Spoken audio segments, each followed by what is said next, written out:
नमस्कार, आपका स्वागत है। मैं हूं मनीषा गुप्ता और इंटरनेशनल मार्केट्स में सोने चांदी की कीमतों में दबाव है। ये एक और ऐसा हफ्ता है जहां पर गिरावट के साथ हफ्ता बंद होते हुए नजर आ रहा है। लेकिन हाल में कई ऐसे चीजें हैं जो सोने को इम्पैक्ट कर रही हैं, जिनका सीधा असर सोने चांदी की खरीदारी पर पड़ सकता है। जैसे मानसून का नॉर्मल होना, लेकिन जून का महीना यहाँ पर नॉर्मल से बिलो, यानी कि 92% ऑफ LPA यहाँ पर IMD ने कहा है। साथ ही साथ 29 जून तक शादियों का सीजन भी है। डॉलर में मजबूती है, जहां पर हमने 7 हफ्ते के हाइस पर इसे कारोबार करते हुए देखा है। और साथ ही साथ RBI का 2000 रुपए के नोट के सिस्टम से बाहर निकालने की बात का भी असर हमने कैश बाइंग में सोने पर आता हुआ देखा है। इन तमाम चीजों का बुलियन बाजार पर क्या कितना असर पड़ेगा, इस पर चर्चा करने के लिए हमारे साथ आज हैं विघ्नहर्ता गोल्ड के founder and CEO Mahendra Lunia, metal focus के senior consultant Harshal Barot, complete circle wealth solution managing partner Kshitij Mahajan, साथ ही निर्मल बैंक कमोडिटीज के VP कुणाल शाह। सभी का कार्यक्रम में स्वागत है। सबसे पहले प्राइसेस पे बात कर लेते हैं, क्योंकि ये एक और ऐसा हफ्ता है, ये एक्चुअली तीसरा ऐसा हफ्ता है जहां पर लगातार हमने गिरावट सोने के प्राइसेस में आते हुए देखी है। कुणाल, कैसे देखते हैं आप? क्योंकि 2080 का हाई था, 2000 भी टूटा, 1950 भी टूटा, जो बाजार को लग रहा था कि एक स्ट्रॉन्ग साइकोलॉजिकल सपोर्ट के तौर पे शायद काम करेगा। अब यहां पर आने वाले हफ्ते के लिए क्या रेंज रह सकती है? मुझे लग रहा है कि ये हमने जो प्रॉफिट टेकिंग देखा है, अगर कल अब यूएस का डेटा देखेंगे, यूएस का GDP better than expected, US पे जॉबलेस क्लेम नीचे आए हैं, और जितने भी डेटा अभी आ रहे हैं यूएस से, कोई भी डेटा अभी तक ऐसा नहीं आया है जो इंडिकेट कर रहा है कि यूएस में स्लो डाउन या रिसेशनरी फियर्स डेटा को देख के नहीं लग रहा है। बट इंटरेस्टिंगली अगर आप गोल्ड को भी देखेंगे तो कल यूएस का जीडीपी का डेटा इतना अच्छा आया, for example better than expected, बहुत ज्यादा अच्छा नहीं बट बेटर देन एक्सपेक्टेड। उसके बावजूद भी हमने गोल्ड में कोई करेक्शन देखा नहीं ज्यादा लंबा। तो मेरी राय में ये 1930 से 1950, this is a buying range for gold. We are in a strong bull market and this is just the pause, this is just the correction, this is just the aberration, small aberration. यहां से मुझे gold में कोई ज्यादा मंदी नजर नहीं आ रही है। इफ यू हैव मिस, आपने पहले गोल्ड की रैली मिस की है, then it is the time. ये 300 400 500 रुपए की रेंज में आपको पोजीशन बिल्ड करनी है लॉन्ग। आने वाले महीनों में गोल्ड का आउटलुक अच्छा नजर आ रहा है। ये जो डॉलर में जो अभी स्ट्रेंथ आई है, ये कंटिन्यू नहीं रहने वाली है। It is going to fizzle out going forward. मेरी राय में आने वाले महीनों में शायद रेट कट आएगा ही नहीं। ऐसा धीरे धीरे, even the US economy strong है, but what about if inflation starts coming down? So already interest rates US में, we are in the positive territory right now. Inflation is lower than the interest rate, और going forward अगर यहाँ से inflation और cool off होता है, mainly driven by the housing के price थोड़े भी करेक्ट हो गए, inflation will slide drastically. So dollar, मुझे 105 के ऊपर डॉलर इंडेक्स नजर नहीं आ रहा है, और गोल्ड मैक्सिमम 1930-35, मुझे तो 1950 ये लेवल्स पे भी बाइंग आई एम कंफर्टेबल। और मेरी राय में $20 का प्लस माइनस आप देखिए, ओवरऑल गोल्ड का outlook for the rest of the year looks quite bullish, और अगले हफ्ते के लिए भी मैं तो बाइंग ही रिकमेंड करूंगा। मुझे लग रहा है गोल्ड बढ़ना चाहिए। ऑलराइट, तो तेजी बरकरार रह सकती है और स्ट्रॉन्ग बुल मार्केट का जो सिनेरियो है वो अभी भी इंटैक्ट है यहाँ पर। हर्षल, अगर हम डॉलर इंडेक्स की बात करें, और जैसे कुणाल ने कहा कि बहुत ज्यादा तेजी यहाँ पर देखने को मिलेगी, ऐसा नहीं लगता। और डॉलर इंडेक्स एक काफी इंपॉर्टेंट चीज रही है, क्योंकि काफी सेंसिटिव रहता है सोना और चांदी दोनों ही डॉलर इंडेक्स को। और अगर पिछले 3 दिनों की ही बात की जाए, रादर पिछले हफ्ते की बात की जाए, तो 3% की बढ़त हमने यहाँ पर डॉलर इंडेक्स में आते हुए देखी है। कैसे देखते हैं आप इसे? तो देखिए मनीषा, एक तो डॉलर इंडेक्स में जो मूव था, ऑब्वियसली डाउन साइड में थोड़ा ओवर स्ट्रेच हो गया था। और रीसेंट जो हमें प्राइस मूवमेंट्स देखने मिल रही है, बोथ डॉलर और सोना और चांदी में जो मूवमेंट देखने मिले, उससे ये बहुत क्लियर है कि मार्केट की जो एक्सपेक्टेशंस थी इंटरेस्ट रेट्स को लेके, वो बहुत ही ज्यादा ऑप्टिमिस्टिक प्रूव हो रही है। कि जैसे आप डेटा देख रहे हैं यूएस से जो कंसिस्टेंटली आ रहा है, of course there is an element के थोड़ा स्लो डाउन यूएस इकोनॉमी में हो रहा है, बट कहीं भी अभी तक ये क्लियर इंडिकेशन नहीं है कि रिसेशन आएगा यूएस में। इसका मतलब ये है कि यूएस इंटरेस्ट रेट जो मार्केट एक्सपेक्ट करी है कि बहुत aggressively over the next 6-8 months के फेड रेट कट करेगी, वो कहीं ना कहीं शायद नहीं प्रूव होगा। हमने रिसेंटली देखा है कि जून जुलाई दोनों में रेट हाइक्स की प्रोबेबिलिटी वापस मार्केट में इन्वेस्टर्स प्राइस इन करने लग गए हैं। तो आई थिंक ये सब जो है वो डाउनवर्ड प्रेशर गोल्ड पे डेफिनेटली एक्सर्ट करेंगे। मुझे लगता है कि क्योंकि अभी भी डेट सीलिंग की इशू फर्मली रिजॉल्व नहीं हुई है, तो आई थिंक नीचे में फिर भी गोल्ड अभी भी सपोर्ट ले रहा है कुछ टेक्निकल लेवल्स पे। बट मुझे लगता है कि एक बार ये रिजॉल्व हो जाएगा तो हमें एक सस्टेन्ड सेल ऑफ गोल्ड में देखने मिल सकता है। तो जिस सस्टेन सेल ऑफ की आप बात कर रहे हैं हर्षल, कहाँ तक आता हुआ उसे आप देखते हैं? आपके सपोर्ट लेवल्स फिर क्या हैं? सो इमीडिएट टर्म्स में 1910 के आसपास टेक्निकल सपोर्ट लेवल्स है, बट इवेंचुअली हमें लगता है कि मार्केट्स $1800 की तरफ स्लाइड करेगा by the end of this year और early next year. So I think एक जो इम्पोर्टेंट लेवल था 1950, उसके नीचे मार्केट ने कल एक बार तो डेफिनेटली टेस्ट किया है। So let's wait and watch. I think immediately 1950 के नीचे नेक्स्ट सपोर्ट लेवल्स 1900 1910 के आसपास है। और हर्षल, यहाँ से अगर हम $100-150 तक की मंदी यहाँ पर आता हुआ देख रहे हैं तो क्या फैक्टर्स हैं उसके लिए? एक जो जैसे कि कहा मैंने, एक बड़ा फैक्टर जो है कि मार्केट ने बहुत aggressively rate cuts price in किए हुए हैं फिलहाल। तो आई थिंक जैसे जैसे ये एक्सपेक्टेशंस और रियलिटी जो है मैच करने लग जाएगी, आई थिंक गोल्ड में एक सस्टेन सेल ऑफ आते हुए दिखेगा। दूसरा, जैसे कि मैंने कहा कि एक डेट सीलिंग, एक जो बहुत ज्यादा अनसर्टिनिटी मार्केट में पिछले 2-3 महीनों से डेट सीलिंग को लेके एक अनसर्टिनिटी है। आई थिंक जब ये थोड़ी अनवाइंड हो जाएगी तो भी एक गोल्ड में एक सेलिंग प्रेशर आएगा।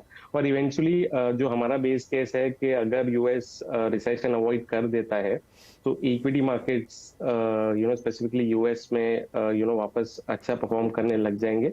इसका मतलब ये है कि इंस्टीट्यूशनल इन्वेस्टर्स है, जो बड़े इन्वेस्टर्स है, डेफिनेटली वो rotate out of gold towards equity investments करेंगे, जिससे गोल्ड प्राइस में एक सेल ऑफ देखने मिल सकता है। और कुणाल, आपका क्या रिस्पॉन्स है उन तीनों ही पॉइंट्स पे? See, markets are not pricing in rate cuts right now. Markets are pricing in pause. So we are going to see a pause for the longer time. And there is one more case which is happening is quantitative tightening. So the eventual impact of the quantitative tightening on the US economy. So even I'm not considering recession as a base case scenario, but I'm considering a slowdown in the economic activity going forward. So मेरी राय में interest rate cut की तो कोई जगह ही नहीं है। अभी जो प्लेस है, जो डिस्कशन है, whether Fed will pause or not. And my answer to that thing is, even though US का थोड़े बहुत डेटा अच्छा है, I think Fed will pause going forward. Because क्या हो रहा है, जैसे इंटरेस्ट रेट बढ़ने की एक्सपेक्टेशन आती है, immediately bond market starts to become destabilize. You see a short term spike in interest rate, जो 2 ईयर 5 ईयर बॉन्ड यील्ड्स है वो जोर से बढ़ जाती है। So it is going to be very difficult for Federal Reserve to service this sharp rise in the interest rate. Short term जो borrowing cost बढ़ जाती है उसको सर्विस करना धीरे धीरे फेड के लिए डिफिकल्ट होने वाला है। सो एक साइड पे ये सिनारियो है और दूसरी साइड पे सिनारियो है, अगर वो पॉज करते हैं तो यहां से डॉलर इंडेक्स नीचे आएगा तो इन्फ्लेशन बढ़ जाएगा कि नहीं। सो ये अनसर्टन माहौल में हम जी रहे हैं राइट नाउ। सो आपके पास अगर कुछ इंश्योरेंस है अभी फिलहाल तो वो है गोल्ड। सेंट्रल बैंक्स ये पॉलिसी में से एग्जिट करेंगे नहीं करेंगे, इसकी फेयर पॉइंट दैट। तो क्लियरली काफी सारे फैक्टर्स फंडामेंटल्स हैं जो लगातार चेंज होते रहते हैं और उसका असर भी हमने यहाँ पर अक्रॉस एसेट क्लासेस आते हुए देखा भी है। लेकिन सोना यहाँ पर हल्का सा कमजोर होता हुआ नजर आया है। खरीदारी करें या ना करें, ये काफी सारे फैक्टर्स पे डिपेंड करेगा और उनके ऊपर ऑफकोर्स यहाँ पर नजर रहेगी ही। क्षितिज, आपसे ये जानना चाहेंगे, एक और फोर्स या सपोर्ट जो हमने इस हफ्ते 10 दिन में इंडियन मार्केट्स में आते हुए देखी वो इस चीज से थी कि 2000 के नोट अब यहाँ पर धीरे धीरे बाहर होने वाले हैं। बाइंग अपॉर्चुनिटीज लोगों ने यहाँ पर भी देखी हैं। आप क्या कहेंगे, बैंक में डिपॉजिट करना चाहिए, गोल्ड लेना चाहिए, क्या करना चाहिए? और adding gold in your portfolio in whichever sense, आप इसकी क्या सेंस बनाते हैं?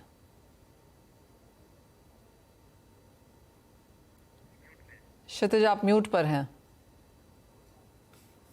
My bad. लेजिटिमेट की बात करते हैं, अगर 2000 के नोट जो आपके पास हैं आप उनको डिपॉजिट करें बैंक में। गोल्ड अदरवाइज ऑल्सो आपके पोर्टफोलियो में 5 से 7% होना ही चाहिए। और मुझे ट्रेडिंग ना स्टॉक्स के बारे में कुछ आइडिया है ना गोल्ड के बारे में है, मैं तो ओवरऑल एसेट एलोकेशन की बात करता हूँ, क्योंकि गोल्ड एक अच्छा हेज है। देखिए 5 साल का रिटर्न भी आपको ऑन एन एवरेज 12.5-13% में कंपाउंडिंग है। लास्ट ईयर का रिटर्न अच्छा है। लॉन्ग रन में गोल्ड ने 9% प्लस रिटर्न दिया ही है अगर आप देखें। और ये तो अभी टैक्सेशन चेंज हुआ है इस साल से, पहले आपका गोल्ड का टैक्सेशन फिक्स इनकम में आपको टैक्सेशन की तरह बेनिफिट देता था। सो गोल्ड एक अच्छा हेज है, जो जब भी कोई अनसर्टेनिटी मार्केट में आती है गोल्ड उसमें बढ़ता है। Seems like things will start looking up in a quarter or two. I can only tell you that maybe you can see that type of return जो हम 7-8% रिटर्न की बात कर रहे हैं वो गोल्ड से एक्सपेक्ट कर सकते हैं। कोई बहुत रैली आएगी मुझे लगता नहीं है कि ऐसे कोई बहुत रैली आएगी गोल्ड में, पर गोल्ड हमेशा एज ए हेज पोजीशन जहाँ पे 8-9% रिटर्न आए उसी तरह से यूज करना चाहिए। और उसका तरीका जैसे आपने बोला जो 2000 के नोट की भी बात आती है, आप उन्हें डिपॉजिट करें, एक्सचेंज करें, और उसके साथ डिपेंडिंग ऑन एसेट एलोकेशन क्या करना है। अगर आपका गोल्ड नहीं है तो आप गोल्ड बाय कर लें, अगर गोल्ड है आपके पास इनफ गोल्ड है तो आप उसके बिहाफ पे आप बाकी चीजें जो एसेट क्लासेस हैं वो बाय करें। इनफैक्ट इंटरेस्टिंग बात यह है कि फिजिकल गोल्ड से बेटर है कि आप ETF या sovereign gold bond fund buy करें, क्योंकि उसमें एक तो स्टोरेज का इशू नहीं है, प्योरिटी का इशू नहीं है, दूसरा लिक्विडिटी इजिली अवेलेबल है, जितना भी चाहे आप बेचना चाहते हैं आप इजिली सेल करके एग्जिट ले सकते हैं। आई थिंक सही तरीका यही है गोल्ड को बाय करने का भी, जहां पे ना आपको स्टोरेज का प्रॉब्लम हो ना प्योरिटी का प्रॉब्लम हो, एट द सेम टाइम आपके पास वो बहुत इजीली रिडेमेबल फॉर्म में हो, तो वो फॉर्म आपकी ETF या फिर सॉवरेन गोल्ड बॉन्ड फंड हो सकती है। एंड उसके लिए आपको बैंक में पैसा डालना पड़ेगा, क्योंकि वो इन करारे नोटों से जो आप दिखा रहे हैं नहीं मिलेगा, उसके लिए आपको चेक काटना पड़ेगा। जी क्षितिज, एक और फॉलो अप सवाल है आपसे। तो जैसे बात की जा रही है कि सोना $1800 भी जा सकता है, सोना शायद आके जाके $2100 प्रति आउंस भी जा सकता है। दोनों ही सिनेरियोज में आपको लगता है जहां पर भी सोना जाए, जो भी अभी फिलहाल यहां पर करंट लेवल्स हैं, आपके पोर्टफोलियो में 5 to 7% गोल्ड होना चाहिए? देखिए इवेंचुअली गोल्ड का प्राइस ऊपर ही जाएगा कम वॉट में, बिकॉज आपके पास डिमांड और सप्लाई का गैप है। अनलेस एंड अनटिल आपको बहुत बड़ा कोई ऐसा खदान नहीं मिल जाए या नई डिस्कवरी नहीं हो जाए, आपको गोल्ड का प्राइस इवेंचुअली ऊपर जाएगा ही जाएगा। क्योंकि आज एक अपने में एक पुराने टाइम से चली आई करेंसी है जो इजीली एक्सचेंजेबल है अक्रॉस द ग्लोब, वो है गोल्ड। विच आई से मुझे ऐसा लगता है कि दैट अगर कुछ $1800 पर आउंस जाता है या $2100-2200 पर आउंस जाता है, इंपॉर्टेंट वो नहीं है। इंडिया में आपका करेंसी डेप्रिसिएशन भी बहुत बड़ा रोल प्ले करता है। ये चीजें ग्लोबल मार्केट के लिए हो सकती है कि अगर 1800 क्या होगा, 2000 क्या होगा, 2100 क्या होगा। हमारे यहाँ अगर जब तक हम नेट इंपोर्ट में हैं तो हमारी करेंसी ग्रेजुअली डिप्रिशिएट करती रहती है। वो हमारे ओवरऑल एक्सपोर्ट के लिए भी अच्छा है, क्योंकि we want to turn out to be हम एक बेटर एक्सपोर्ट कंट्री बनना चाहते हैं। तो उस सिचुएशन में जहाँ आपकी करेंसी डिप्रिशिएट कर रही है, आपको गोल्ड एज ए पोजीशन उसकी वैल्यू आपके यहाँ बढ़ती है, क्योंकि आप फॉरेन से गोल्ड बाय करते हैं। सो स्टैगर मैनर अगर आप देखें तो अगर आप सैलरीड हैं तो सिस्टमैटिक वे से बाय करें। जहां पे अपॉर्चुनिटी मिलती है, जैसे 2-3 और यहाँ पे विशेषज्ञ हैं उन्होंने बताया, आज जहां अपॉर्चुनिटी मिलती है अगर पास लमसम भी पड़ा हुआ है तो भी आप उसे अगले 1.5 से 2 महीने के अंदर उसे डिप्लॉय कर दें, बिकॉज एक अच्छी अपॉर्चुनिटी मिलेगी जहां पे डाउनफॉल आएगा गोल्ड में आपको।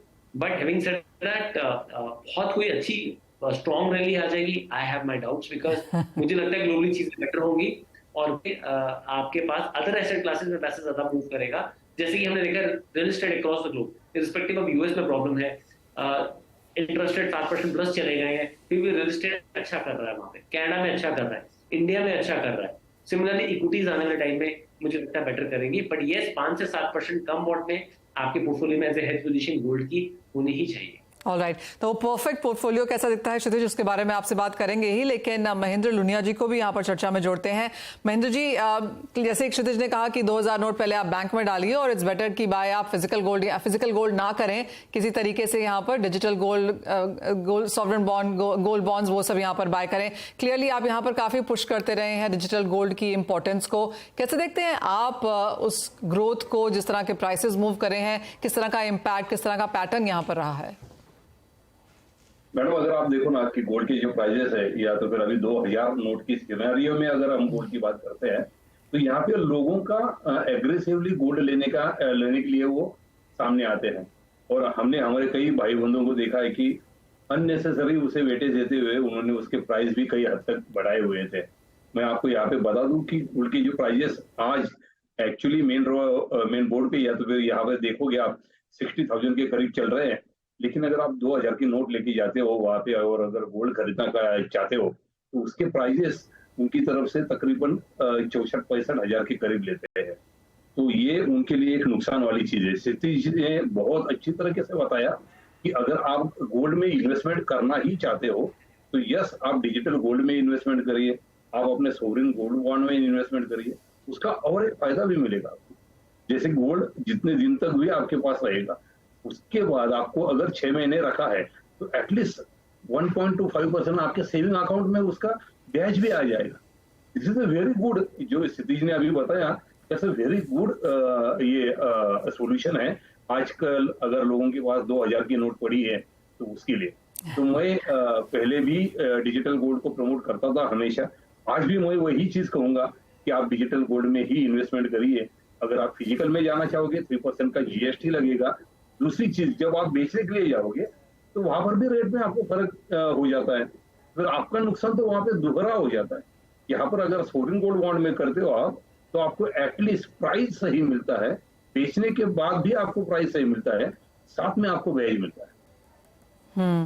तो काफी सारे फायदे ऑफ कोर्स हैं यहाँ पर डिजिटल गोल्ड खरीदने के। अगर आपके पास 2000 रुपए हैं और अगर आप बैंक में जमा करा पाए तो बहुत बेहतरीन है। अदरवाइज जिस तरह से हमने देखी हैं खबरें आती हुई कि सोना और काफी दूसरी चीजें लोग यहाँ पर खरीद ही रहे हैं। लेकिन इसी के साथ एक ब्रेक के लिए भी रुकेंगे, लौटेंगे तो यहाँ पर बात करेंगे एक परफेक्ट पोर्टफोलियो की, साथ ही जानेंगे कि मानसून का यहाँ पर किस तरह का इम्पैक्ट रह सकता है और आगे ऑफकोर्स यहाँ पर शादियों का सीजन भी है, वहां पर सोना कैसी परफॉर्मेंस देगा बताएंगे आपको।